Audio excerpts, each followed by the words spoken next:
మనం ఎవరికన్నా కాస్త తృప్తికరంగా ఉంచగలిగామా, ఎవరి సంతోషంలో పాలు పంచుకోగలిగామా, ఎవరి జీవితాన్నైనా ప్రభావితం చేయగలిగామా అని ఆలోచించినప్పుడు సంస్థాగతంగా నేను ఈ సంస్థలో ఒక భాగమే మా మిత్రులతో పాటు కాబట్టి సంస్థని విద్యార్థులకి అనుగుణంగా గత సంవత్సరానికి ఈ సంవత్సరానికి చాలా మార్పు చేయగలిగాం.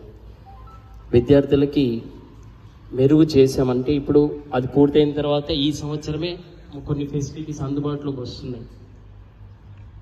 అది సంస్థకి సుమారు 10 నుంచి 12 లక్షలు ఖర్చు అయింది. కానీ పిల్లలకి మనం మేలు చేయగలుగుతున్నాము అని. అండ్ చాలామంది 6th 7th క్లాస్ పిల్లలు చదువురాని వాళ్ళు ఉండి అందరి సహాయంతో ట్యూటర్స్, టీచర్స్, మన ప్రోగ్రామ్ ఇవన్నీ సహాయంతో మనం వాళ్ళ లోపల మార్పును తీసుకొని రాగలిగాం. రమణ గారు చూశారు, వెంకరెడ్డి గారు చూశారు. ఆ పిల్లల పేరెంట్స్కి వీడియోస్ కూడా పంపించాం.